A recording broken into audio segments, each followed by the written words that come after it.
S. Chand presents educational video lectures.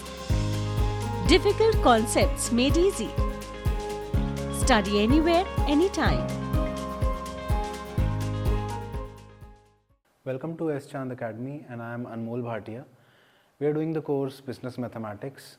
In this part of the video, we will be learning about certain critical areas in which integrals would be applicable, and areas is one of that concept that we want to look into.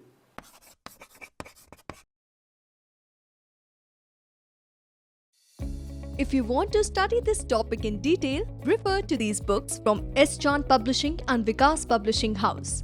Link is provided in the description box. So, in this particular part, the topic that we will be covering is definite integrals as area under the curve. तो इस video में हमें area calculate करना है. एक particular curve आपको दिया होगा, बी इट सर्कल और पैराबोला और ellipse, and we need to find out the area which is under that particular section, and will be incorporating integrals to find out that area. So straight away we'll be doing the questions which are related to this integral concept. Let's say in the first particular question you are given with a curve which is y equal to 2 root x, and we are given with two lines which is x equal to 0 and x equal to 1. So here, before coming into the details of this particular equation, let me tell you the part of parabola. Y square equals to 4ax will be the first equation of the parabola. Y square equals to minus 4ax, x square equals to 4ay, and x square equals to minus 4ay. So look at this particular coefficient which is having linear expression. So the graphical presentation of this parabola would be like this: x in the positive direction, then x in the negative direction will be the graphical presentation of the second thing, then the third portion, then the fourth one. Look at this part only. So if y is positive, we will take this curve pointed towards y positive direction. If y is negative, we will take this curve to be y pointed to the negative direction. Now y equal to 2 root x can be written as y square equals to 4x if I square on both the sides. So this particular part would be a parabola which is like this. So when I make the graph related to this parabola which is y square equal to 4x, that graph will be like this, ऐसा. और आपको बोला है x equal to 0 और x equal to 1. So x equal to 0 और x equal to 1. x equal to 0 का मतलब y axis है और x equal to 1 का मतलब ऐसा. इन दोनों के बीच में अपने पास एक कर्व है जिस कर्व का एरिया आपको फाइंड करना है, शेडेड रीजन का. सो रीजन आपके पास क्या है, 0 से 1. सो 0 से 1 इंटेग्रल y dx. तो दिस y उसका इंटेग्रल आप कर दीजिए dx के साथ. सो y की वैल्यू क्या है, 2 रूट x. इसका इंटेग्रल करिए, लिमिट पुट करिए, you will get the final result. Next question इसका देखते हैं, वो इजी क्वेश्चन था. अगला पार्ट देखिए, y equal to under root 3x plus 4. इसमें भी स्क्वायरिंग बोथ द साइड्स करेंगे, सॉल्व करेंगे. So you will get the case of a parabola again, but इस पैराबोला में y square equal to 3x plus 4 आया है, यानी कि y स्क्वायर माइनस 4 इक्वल टू 3x हुआ है. सो वर्टिसेस इसमें चेंज हो जाएंगे. तो यहाँ आप जो वर्टेक्स देख रहे हो, that vertex would be different. पिछले वाले केस में ओरिजिन से आ रहा था, इसमें ओरिजिन से ये नहीं आएगा. और x इक्वल टू 0 और x इक्वल टू 4 आपको दिया है, तो x इक्वल टू 0 और x इक्वल टू 4, उनके बीच में आप एरिया फाइंड कर लीजिए. तो एरिया के लिए क्या हो जाएगा, integral 0 to 4 under root 3x plus 4 dx. Under root को आप चेंज कर दीजिए, 3x plus 4 raise to the power half कर दीजिए, तो पावर 3/2 हो जाएगी और लिमिट इसकी 0 टू 4 हो जाएगी. You can solve it up. तो 112/9 इसका फाइनल आंसर होगा after putting the values. Then we need to look at another question which is this question. इसमें बोला है कि आपको दो कर्व्स दिए हैं, एक पहला दिया है y square equal to 4ax और दूसरा दिया हुआ है x square equals to 4ay। तो जैसा मैंने आपको बताया y square equal to 4ax एक ऐसा पैराबोला है जो कि इस तरह से दिखाई देगा, और x square equal to 4ay एक पैराबोला है जो कि पॉजिटिव y डायरेक्शन की तरफ दिखाई देगा। तो ये इनका शेडेड रीजन होगा, बट यहाँ पर आपको ये दोनों पॉइंट्स कैलकुलेट करने पड़ेंगे। सो जैसा मैंने ये बना दिया, दो पैराबोलाज आपके सामने हैं। अब इनका ये कोऑर्डिनेट अगर आपको पता चल जाए तो आप इनका एरिया फाइंड आउट कर सकते हो। सो उसके लिए आपने क्या करना है, एक से x की वैल्यू उठाई और इधर सब्स्टिट्यूट कर दी, जिससे आपके पास x की कुछ वैल्यूज़ आ जाएंगी। जैसे 0 और 4a आ गया, आप सब्स्टिट्यूट करेंगे तो आपके पास y की भी कुछ वैल्यूज़ आ जाएंगी। तो यहाँ मान लीजिए आपके पास ये 0 0 है और ये रिज़ल्ट में आपके पास वैल्यू 4a, 4a आ जाएगी।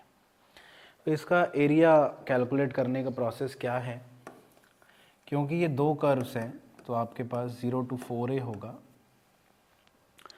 आपको करना पड़ेगा अपर minus lower term, upper curve का y माइनस लोअर टर्म का y, दोनों का डिफरेंस फिर माइनस कर दीजिए। ये हो जाएगा y2 माइनस y1 dx।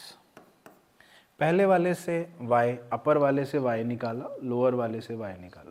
तो यहाँ अपर वाले से y अगर आप निकालते हो तो अपर वाला ये वाला पार्ट है y square equal to 4ax, तो ये हो जाएगा √4 √a √x। तो √4 √a √x आ जाएगा। √4 इज 2 √a √x माइनस दूसरे वाले पार्ट से अगर आप y निकालते हो तो y हो जाएगा x स्क्वायर बाय 4a, तो x square by 4a dx।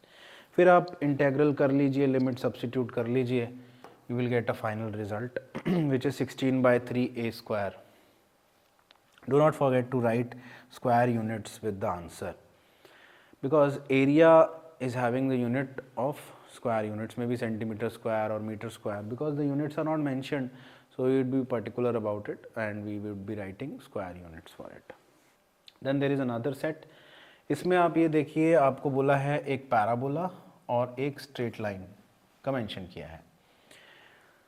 So parabola आप देखिए x square equals to, it is mention 4y/3 है, right. So x square equals to y का टर्म है, तो that means y is in the positive direction, तो upward की तरफ point करेगा। एंड एक लाइन है जो कि y equal to mx plus c के जैसी लाइन है, सो ये line other than origin pass करेगी, तो ये तो अपवर्ड की तरफ जाएगा पैराबोला और ये लाइन ऐसे पास करेगी। अब यहाँ आपके पास ये दो पॉइंट्स हैं जो कि ओवरलैपिंग पॉइंट्स हैं, इनका पहले पता लगाना है। तो ये ओवरलैपिंग पॉइंट्स के लिए आप क्या करोगे, इसी एक्सप्रेशन में which is y equal to 3/4x square में y के जगह 3x + 12/2 सब्स्टिट्यूट कर दीजिए। तो दोनों में सब्स्टिट्यूट कर दीजिए y के जगह, एक से y निकालो, दूसरे में सब्स्टिट्यूट कर दो, जिससे x की दो वैल्यूज़ आएंगी। पहली वैल्यू यहाँ रखिए x की, दूसरी वैल्यू आप यहाँ रखिए, उससे आपके पास इंटेग्रल आसान हो जाएगा। मैंने दोनों से सब्स्टिट्यूशन किया, एक से y निकाला, दूसरे में सब्स्टिट्यूट किया, जिससे मेरे पास y और x की वैल्यूज़ आ गई। अब पहले मेरे पास वैल्यू आई 4 और दूसरी -2i, तो ये वाली 4 रहेगी क्योंकि पॉजिटिव डायरेक्शन है, 4, 12 और दूसरी क्या है -2, 3।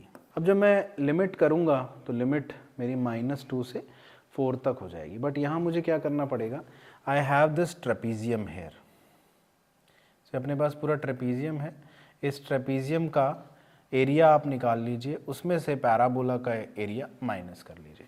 So area of trapezium is half into sum of parallel sides into height. Sum of parallel sides you have into height करके आपके पास area of trapezium आ जाएगा which is 45 और areas जो हैं that would be from -2 to 4, that is to be calculated. So यहाँ आप देखिए area -2 से 4 तक है अपने पास और इंटेग्रल आपको इसका करना पड़ेगा। सो -2 to 4 इंटेग्रल 3/4 आपने लिया, y की वैल्यू लिया 3/4x स्क्वायर। सो 3/4 तो बाहर आ गया, x स्क्वायर यहीं रखिए, ये वैल्यू हो गई। एरिया जो होगा इस पूरे ट्रेपीजियम में से इस पैराबोला का एरिया माइनस कर दीजिए, सो will get the final result for it. एक और क्वेश्चन देखते हैं जिसमें आपके पास एक सिंपल पैराबोला है और आपके पास दो ऑर्डिनेट्स हैं which is x equal to 1 and x equal to 4। So how can we do this? इसमें आपके पास जो पैराबोला है y square equal to 2x, y square equal to 2x मतलब y square equal to 4ax के जैसा parabola है ये। So this would be towards this x axis, ऐसा बनाया। Then you have x equal to 1 which is parallel to y axis, and then you have x equal to 4 which is again parallel to y axis। इन दोनों के बीच में जो shaded region है that you need to find out। so अब limits 1 to 4 जाएंगी और parabola का value आ जाएगा y का। so एरिया आपके पास हो जाएगा simply, area would be this region और इस रीजन का भी, क्योंकि यहाँ कोई ऐसा बाउंडेशन नहीं बोला कि सिर्फ फर्स्ट क्वाड्रेंट में ही करना है, तो आप 2 से इसे मल्टीप्लाई ज़रूर करेंगे। So 2 multiplied by limits 1 to 4 y dx। y की वैल्यू क्या है इधर देखिए, y की वैल्यू है under root 2 under root x, so root 2 root x d x. Root 2 तो बाहर आ गया, रूट एक्स की वैल्यू इज एक्स की power half d x, x की पावर हाफ का इंटेग्रल कर लीजिए, एक्स की power 3/2 upon 3/2। You can substitute the values upper minus lower, then you will get the final result. एक और question इसी से रिलेटेड देखते हैं। यहाँ आपको दिया है x square less than y less than x. तो यहाँ क्या है क्वेश्चन में, x square equals to y एक तो पहला टर्म आप लेके चलेंगे और दूसरा वाई इक्वल टू एक्स दूसरा टर्म लेके चलेंगे। So x square equal to y आपको इक्वेशन देख के पता चल रहा है कि ये पैराबोला है, और वाई इक्वल टू एक्स ये देख के आपको पता चल रहा है एक लाइन है which is passing through the origin. So इस केस में जो ग्राफ इसका बनेगा वो ऐसा बनेगा, when it is a parabola, so you need to write the parabola, make the parabola and then the line। अब इन दोनों का कॉमन शेडेड रीजन यही है, आपको बस ये काम करना है कि ये दोनों कोऑर्डिनेट्स का पता लग जाए। तो दोनों कोऑर्डिनेट्स का पता आपको कैसे लगेगा, y इक्वल्स टू एक तो एक्स स्क्वायर है और एक y इक्वल टू एक्स है, दोनों से इक्वेशंस को इक्वेट कर दीजिए। So x minus x square रहेगा, x square minus x equal to 0, यानी कि आप कॉमन लोगे तो x की वैल्यू 0 और 1 आ जाएगी। अगर x की वैल्यू 0 है, x की वैल्यू 1 है, तो you can substitute it in the equation y equal to x square या y इक्वल टू एक्स, यहाँ से y की वैल्यू निकाल लो। तो पहला एक्सप्रेशन या पहला कोऑर्डिनेट तो 0 0 आ गया और दूसरा कोऑर्डिनेट 1 1 आ गया। अब जैसा मैंने आपको भी बताया कि जब भी आपके पास दो कर्व्स हों, सो एरिया आप कैसे निकालते हो, integral 0 to 1 upper minus lower dx, so y2 minus y1 dx ऐसे निकालते हो आप। सो y2 क्या है, अपर, अपर का y क्या है x माइनस लोअर का y क्या हुआ एक्स स्क्वायर, साथ में dx लिखेंगे आप और इंटेग्रल 0 to 1 उसको सॉल्व कर लीजिए, आपके पास एक फाइनल रिजल्ट होगा। So we stop here for a short break. After coming back from the break, we will learn this concept of area under the curve using the integrals more into the detail. Thank you. Now quality learning is easily available at your doorstep. S. Chand Academy brings detailed lectures based on UGC curriculum as per the New Education Policy 2020. So do not forget to subscribe to the S. Chand Academy and access the wide world of knowledge conveniently sitting within the comfort of your home. Stay connected and keep watching S. Chand Academy. Happy learning!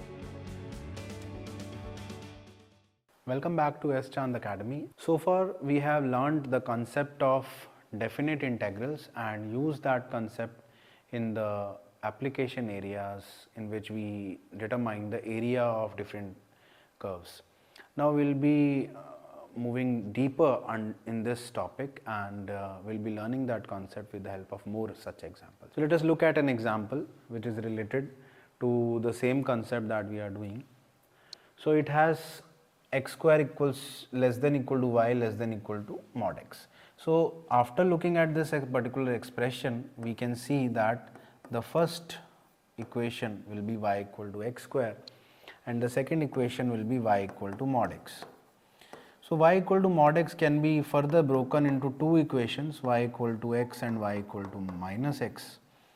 So x square equal to y will be graphically presented as this because it is a parabola, and y equal to x is a line like this, another y equal to mod x is again a line like this. So it has two common regions, shaded regions, that we need to find out.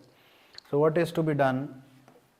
Here we'll calculate the two different coordinates and find the area of one particular shaded region, and then we'll multiply it by 2. So these coordinates are to be calculated initially. So how do we calculate this coordinate? Y equal to x square आपके पास है, y equal to x भी है. तो इसमें क्या करना है, y के प्लेस पर x सब्सिट्यूट कर देंगे तो ये बनेगा x square minus x equal to 0, यानी x बाहर है, x minus 1 equals to 0. x की वैल्यू एक तो 0 आ जाएगी, एक आ जाएगी 1. तो यहाँ पर एक वैल्यू अपने पास 0 0 है, दूसरी वैल्यू 1 है. 1 डालेंगे तो 1 के लिए y की वैल्यू भी 1 आ जाएगी. तो एक तो ये आ गया, दूसरा y की वैल्यू 0 आ गई. तो अपने पास एक 0 0 एक 1. अब यहाँ इंटेग्रल करने का प्रोसेस आपको पता है, अभी पिछले क्वेश्चन में भी आपने किया है, जिसमें 0 to 1 अपर माइनस लोअर करना पड़ेगा. Integral 0 to 1 upper minus lower. So यही कर रहे हैं हम, integral 0 to 1 upper minus lower dx. What is upper? y2. y2 की इक्वेशन आप देखिए, y इक्वल टू x है, तो यहाँ x लिखा आपने, और y1 की इक्वेशन में x स्क्वायर लिखा, x minus x square dx आ गया.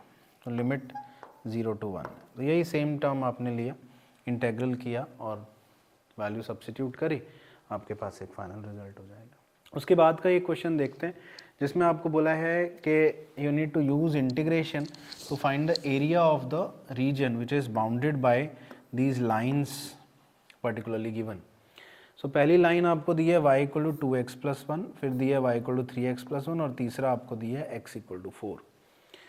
सो इसके लिए आपको क्या करना पड़ेगा, पहले ग्राफिकल मैनर में आपको इन लाइंस को रिप्रेजेंट करना पड़ेगा. सो अगर देखिए y equal to 2x plus 1 है, तो इसको ग्राफिकल मैनर में रिप्रेजेंट करने के लिए आप एक टेबल बना लीजिए on the safer side. x को 0 लेंगे, y की वैल्यू 1, फिर x को आप 1 लेंगे तो y की वैल्यू हो जाएगी 3. सो यहाँ पर आपने इन पॉइंट्स को प्लॉट किया, जिससे एक लाइन की इक्वेशन बनी, y equal to 3x plus 1, 2x plus 1, इस तरह से ये लाइन बनी. ऐसे ही दूसरी लाइन भी ऐसे ही बन जाएगी जब आप 0 सब्सिट्यूट करोगे. सो ये हो जाएगा y equal to 3x plus 1 के केस में. इधर भी x और y का ऐसा टेबल बन जाएगा. अगर आप x को 0 लोगे तो y 1 हो जाएगा, x को फिर 1 लोगे तो y की वैल्यू 4 हो जाएगी. तो ये 0 1 तो कॉमन पॉइंट है, एक लाइन ऐसे एक लाइन ऐसे आ जाएगी. Then x equal to 4 will be a line which is parallel to y axis. अब बात आती है कि ये दोनों पॉइंट्स कैसे मिलेंगे हमें.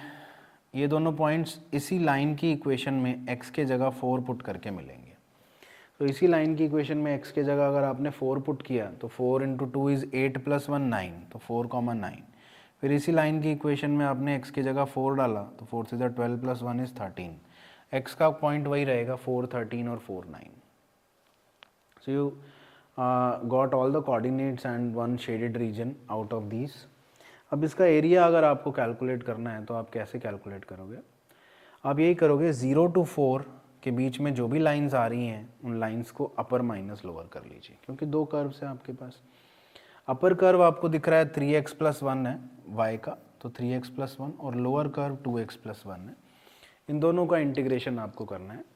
3x का इंटीग्रेशन हो जाएगा 3x स्क्वायर बाई 2, और 1 का हो गया x, minus 2x plus 1, 2x का 2x स्क्वायर बाई 2 प्लस 1 का हो गया x. देन लिमिट्स ले लेना आपने 0 to 4, इधर भी 0 to 4. तो लिमिट्स पुट करोगे you will get this answer which is 8 square units. So now we will be learning another concept which is learning curve. Learning curve का कॉन्सेप्ट हम देखते हैं. सो लर्निंग कर्व एक तरह की टेक्निक है जिसकी मदद से हम ये एस्टिमेट करते हैं कि कॉस्ट क्या है with the passage of the time. तो टाइम जैसे पास हो रहा है उससे हम ये एस्टिमेट करते हैं कि इसका कॉस्ट क्या होनी चाहिए।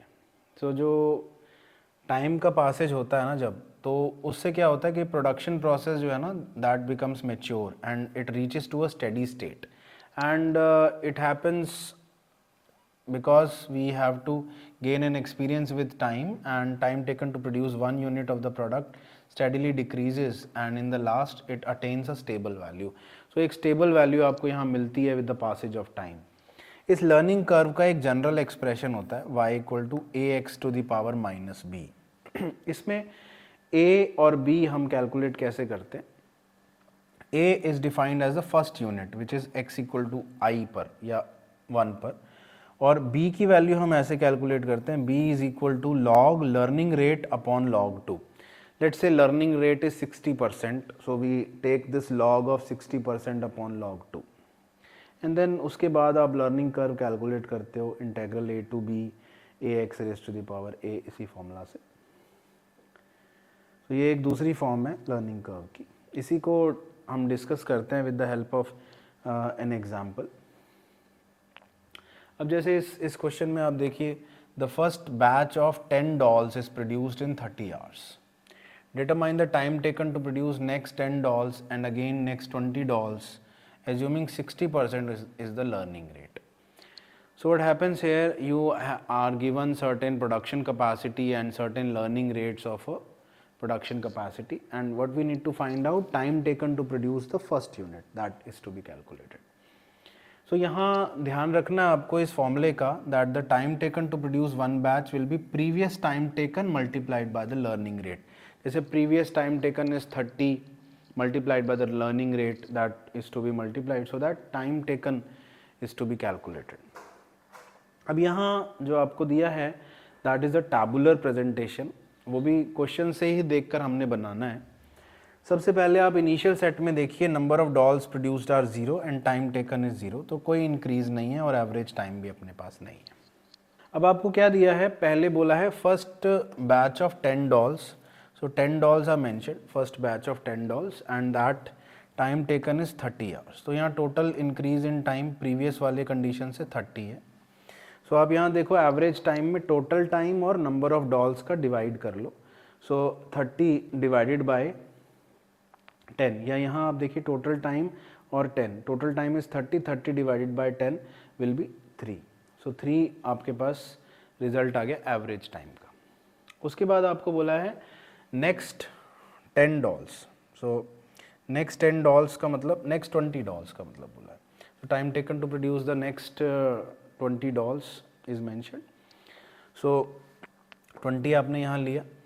अब इसके बाद आपको जो बोला है 20 डॉल्स के लिए, तो मैंने अभी आपको फॉर्मूला बताया था टोटल टाइम का. This 20 multiplied by the learning rate of the previous time. So 30 multiplied by the 60%. 60% is a learning rate. So 30 into 60 by 100. तो यहाँ से 36 वैल्यू निकल कर आती है. अब पिछला टाइम था 30, अब का टाइम 36 है. दोनों का डिफरेंस या इंक्रीज इन द टाइम हुआ 6 आवर्स का. तो 6 आपने यहाँ लिया. फिर आप क्या करोगे, इन दोनों को डिवाइड करोगे, टोटल टाइम और नंबर ऑफ डॉल्स प्रोड्यूस. तो 36 और 20 को डिवाइड करोगे, यू विल गेट दिस 1.8. अब उसके बाद जो नेक्स्ट 20 डॉल्स हैं उनका देखना है. 20 आपने बनाया, उसके बाद 40 पर यहाँ आ जाएंगे हम.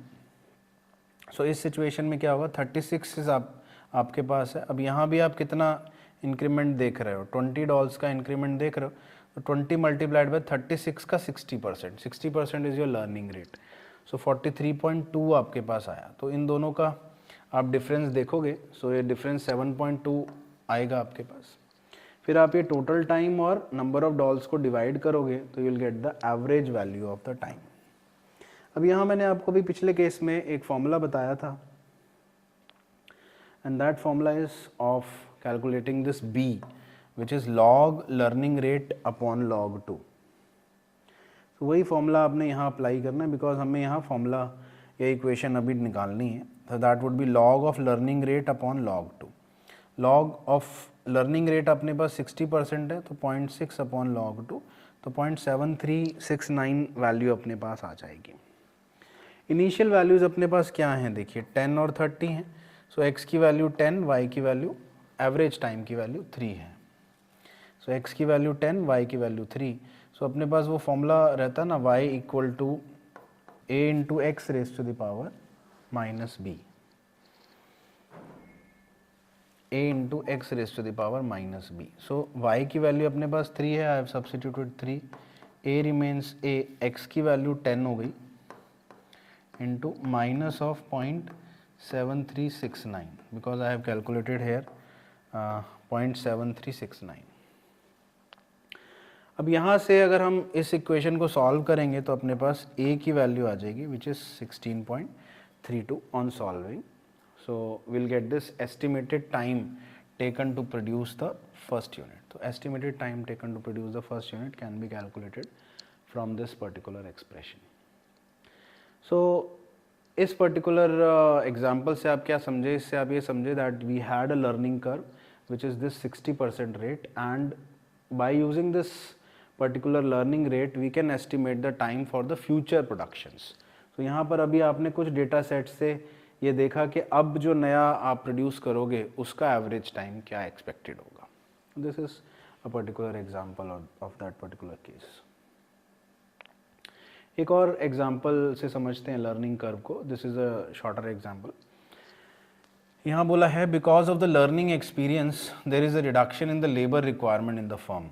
After producing 36 units, the firm has a learning curve of this, and you need to find the labor hour required to produce the next 28 units. तो अभी 36 units का स्टडी किया है आफ्टर प्रोडक्शन और लर्निंग कर्व इन्हें मिल गया। अब आपको बताना है लेबर आवर्स कितना होगा।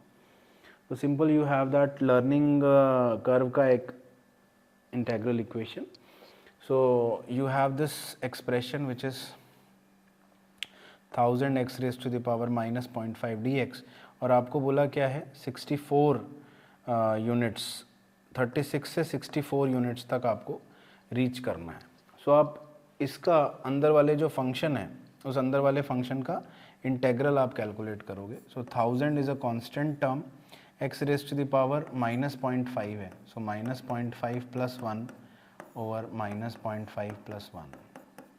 On solving you will get this equation. फिर लिमिट्स आप पुट कर दीजिए 36 to 64, you will get the final answer which is 4000 hours। ऐसे ही सिमिलर क्वेश्चन है, यहाँ बोला है फर्म का जो लर्निंग कर्व है that is met after producing the 100 units, और इसका एक एक्सप्रेशन दिया हुआ है। आपको labour rate requirements xth unit के लिए बतानी है, और ये बताना है 800 यूनिट के लिए एडिशनल कोई रिक्वायरमेंट है तो इसके लिए सेम 100 यूनिट्स पर स्टार्ट हो रहा है, और 800 के लिए आपको बताना है, तो 100 to 900 आपका लिमिट रेंज हो जाएगा। सो fx dx रहेगा, fx की वैल्यू वही 2400 x raise to the power minus 0.5 ये दिया है आपको। इसको इंटीग्रेशन सॉल्व करिए, 100 to 900 आप सब्स्टिट्यूट करिए, 96,000 hours would be the additional requirement for the 800 units. So this is particularly related to the learning curve aspect. So with this we come to an end of this part of the video in which we learned certain examples of definite integrals, area calculation. Additionally we learnt about the learning curves. Thank you. If you want to study this topic in detail, refer to these books from S. Chand Publishing and Vikas Publishing House. Link is provided in the description box. If you found our video interesting, please like, share and subscribe. And do not forget to press the bell icon.